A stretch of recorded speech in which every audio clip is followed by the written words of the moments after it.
Welcome to the Generation Kids Daily Devo podcast, where we move from wonder to worship, looking for God at work in the world around us, ready to ask the tough questions and discover what His Word has to say to us. Today's episode is titled, Slow to Anger, and it comes from me, Casey Taylor.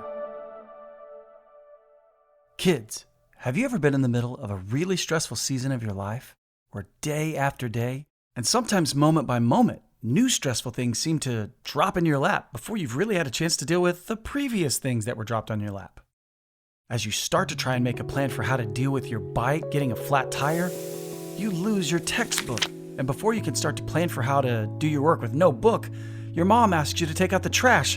And then as you start to take out the trash, your brother or sister bump into you running around the corner, and now you're hurt and in the middle of a chore, thinking about the assignments you can't do, and you don't know how to get to school because you can't ride your bike with a flat tire, so you have to find a ride, and then you find out you're having one thing you hate the most in the world for dinner, and you just snap. Gross. You yell at your dad and ask him why you never get food you like. And for your dad, it's a complete shock because he just got home and you can't even process how you got to where you are, but you are here. And now you're crying, frustrated, sad, and you don't know where to start. Parents, how about you? You're driving home from a long day at work where you don't feel heard when an 18-wheeler almost runs you off the road and you swerve to dodge getting in a wreck, which causes all of your stuff to fly off the seat beside you, spilling the contents of your bag into the floorboard. And then just as you finally start to breathe again, someone calls you from your kid's sports team to tell you that the game that you're rushing to got canceled because the lights on the field won't work. And now you have to come pick up your kid, but not at the field, now at the school, which is in the opposite direction. And now you have to turn around, and when your kid calls you to retell the latest story of everything that's gone on, you get short and tell them, I already know, and I'm going as fast as I can, and no, we can't eat out again tonight. Your kid didn't do anything wrong. They just got unlucky with the electricity at the fields, and now they're sad and shocked they got snapped at. And you feel bad and guilty on top of feeling flustered, tired, frustrated, and now a little sad too. Life, am I right? We're not always good as humans, dealing with the amount of things that can happen to us. Whether it's one big thing, or many small things, or all of the things.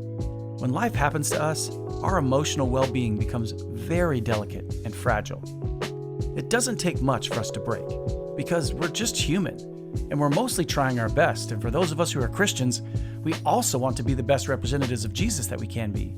And kids, don't we just want to be more and more like Jesus every day? So when we fail, sometimes we take our disappointment, our hurts, frustrations, and sensitive emotions, and we accidentally aim them at each other.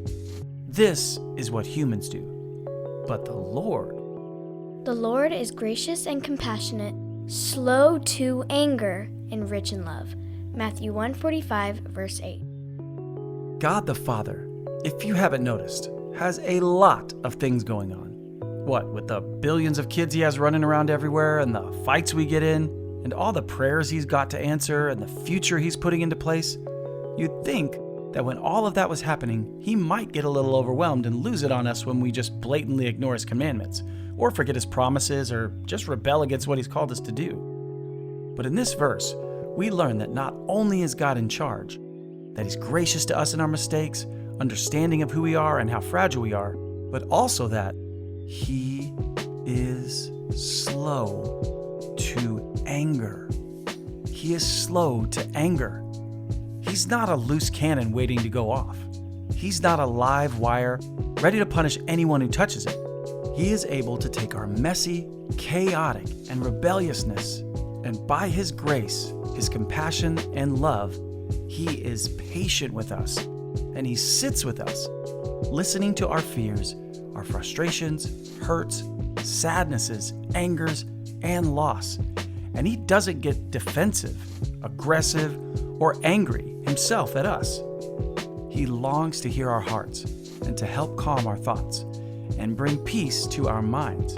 He is slow to anger, even when we're not. So today or in the future, when you get overwhelmed and maybe even blow up because of life's troubles, go to God and ask him for a little bit of what he's got, a slowness to anger, and ask him to bring you peace in the chaos. Let Him be for you what you can't be for others or yourself. Now it's time for Today's Big Question! Today's big question is, can you think of a time when you might have lost it with someone in the middle of being a little overwhelmed yourself?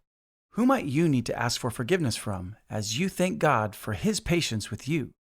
Sometimes the best thing that we can do when our actions or words affect someone else is to confess that we didn't do the best job of showing who God is or what He's like in our own actions, but instead to acknowledge who God really is, that He is slow to anger and patient, and then ask God to make you more like Him. Humble prayers to be made more like Jesus might be His favorite prayers to answer. Thanks for listening to the Generation Kids Daily Devo podcast. If you want to keep in touch with us on all our social media platforms, check out the links in the description. And if you'd like to help support us as we continue to create meaningful content for kids of all generations, please subscribe to our Patreon by visiting us at patreon.com/wearegenerationkids.